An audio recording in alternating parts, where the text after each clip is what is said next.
You're watching the Daily Roundup here on the EAC Cambodia channel. A very good evening to you. I'm Andrew Barnes-Roberts.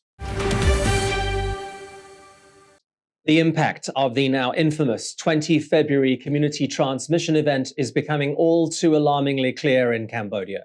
In the early hours of Saturday, the 20th of February, 4 Chinese nationals bribed their way out of hotel quarantine to visit several upmarket condos and then a nightclub. 2 of them had COVID-19. One of them had the UK or Alpha variant. On that day, Cambodia had barely 400 cases and 0 deaths. Fast forward 4 months, and it's devastating to think what chaos that one night on the town has caused. Lockdowns, booze bans, red, orange, yellow zones, curfews, unemployment, frustration, and an unprecedented economic slowdown for Cambodia. Its first economic contraction in over 30 years, with many high-risk businesses, including schools, having been closed for 4 months now. The human toll is hard to comprehend. In just 16 weeks, over 50,000 new cases have been reported, including over 2,500 imported cases. That means those 400 cases Cambodia had in mid-February have grown by more than 10,000%. As of Wednesday, the country's total COVID-19 case count stands at 50,385. Cambodia has gone from 0 deaths to 602 as at Wednesday, with its highest daily death toll at 27. That's 602 families who have lost loved ones. Cambodia's healthcare workers have been stretched to the limit, but they have coped so far. 44,143 people have been treated successfully. In just the past 24 hours, there have been 670 more. Cambodia's Subcommittee on COVID-19 Prevention has released a warning about Phnom Penh's popular Russian market in Tultompong. A hardware seller has tested positive for COVID-19. Anyone who went into the hardware section of the market between the 19th and 25th of June is being asked to come forward for testing. Other vendors in the market are also being swabbed. The news comes just 2 days after a COVID-19 outbreak at BKK Market. Over 100 cases have been detected there, and officials expect that number to climb, with hundreds of vendors and shoppers being tested. BKK Market is now closed, and if the cases climb at Russian Market, it will be too. The market cluster cases throw Phnom Penh's imminent reopening in doubt. The current administrative measures affecting high-risk businesses are due to expire on Saturday, but with new cases being found in popular and high-density locations in the capital, it would seem likely that those administrative measures will be extended, possibly for a further 2 weeks. The royal government's Blossom strategy for COVID-19 vaccinations continues to bloom. Kampong Chenang, Sverieng, and Kampong Cham have now launched their inoculation drives. They will run until the 14th of July. They follow Pria Sihanouk, Koh Kong, Takao, and Kampong Spu, which started their vaccination rollouts just last week. As of Wednesday, just over 4.1 million have had their first shot. Almost 3 million have had their second. According to the Subcommittee on Monitoring and Evaluation of the Commission of COVID-19 Vaccination, 41% of Cambodia's adult population have had at least 1 dose.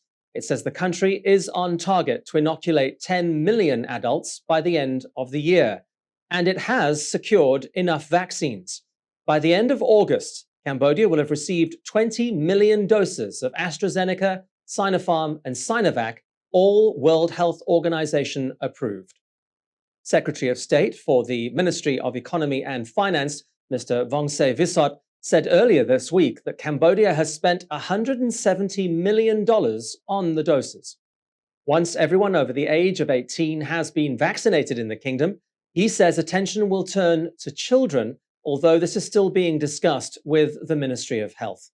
Cambodia is also studying the possibility of a third booster shot for adults, but that would be rolled out only in 2022. Automatic cameras set up in Ratnakiri's Virache National Park continue to stun researchers. Just days after they captured the first image in decades of a giant muntjac deer, they've now produced evidence of an extremely rare Asiatic golden cat. The cameras were clicking away between March and May. Asiatic golden cats are classified as near vulnerable on the International Union of Conservation's Red List. They are the smallest and rarest of Asia's 8 big cat species. Head of the research team, Mr. Pin Chanratana, says the cats weigh up to 16 kilograms and live on a diet of small mammals, birds and reptiles. He says they are believed to roam in the jungles of northern and southwestern Cambodia, although sightings are extremely uncommon. Spokesperson for the Ministry of Environment, Mr. Net Piektra, says Verache is an ASEAN National Heritage Park and that last week's sighting of a giant muntjac, as well as a clouded leopard, confirmed that Cambodia is rich in biodiversity. He says researchers have shown the presence of at least 123 species of mammals, 545 species of birds, and 88 species of reptiles, along with thousands of different species of fish, plants, and coral. After the break, it's Alessio Mizzoni with sport and lifestyle.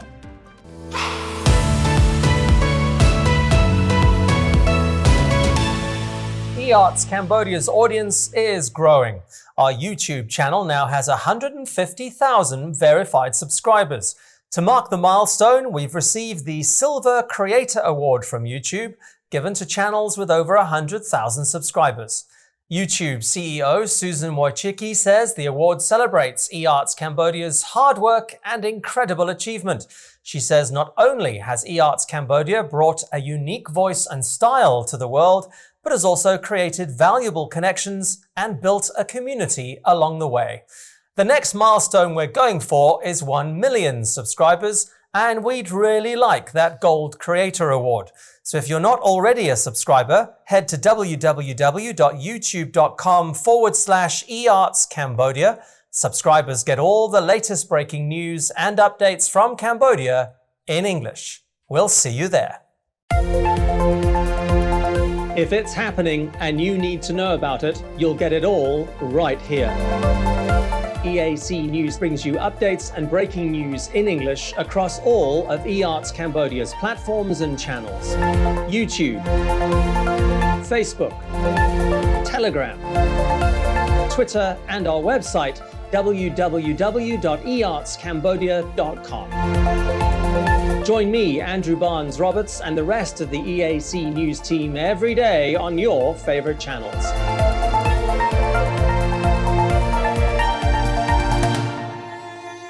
EAC News, Cambodia made clear.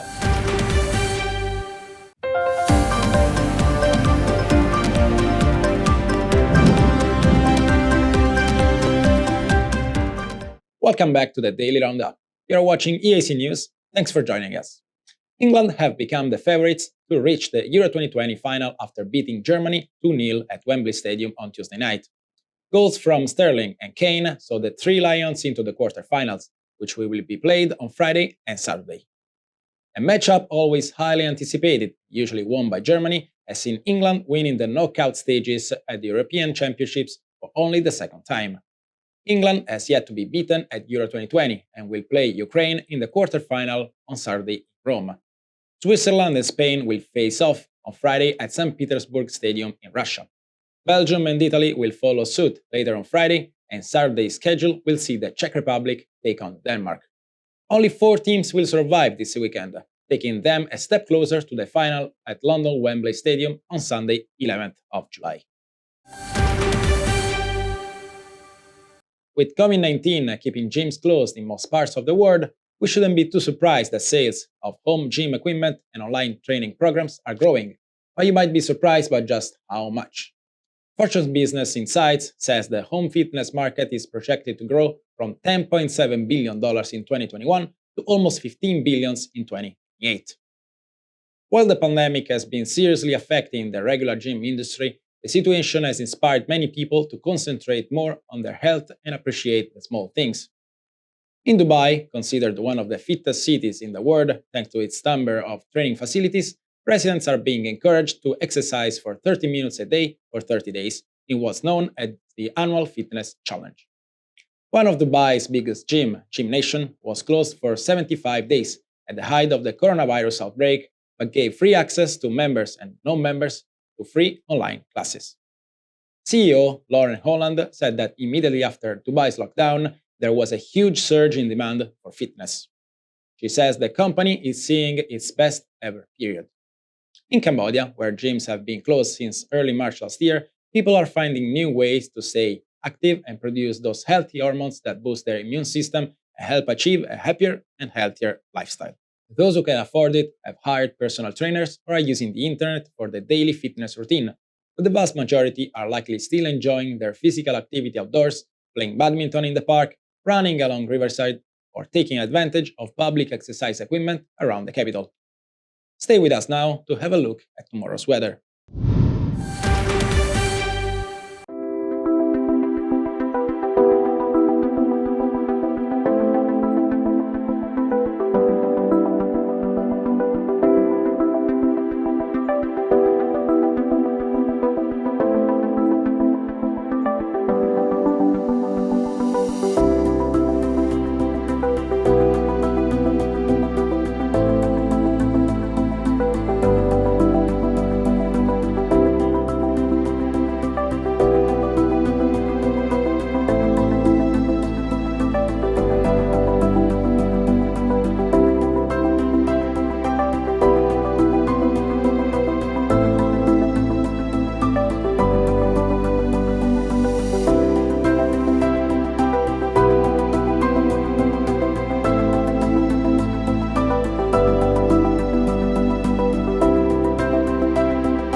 You've been watching the Daily Roundup here on the EARTS Cambodia channel. Thank you very much indeed for joining us. For more breaking news and updates, head to our website, www.e-artscambodia.com. More from the EAC News team tomorrow night at 8. We'll see you then.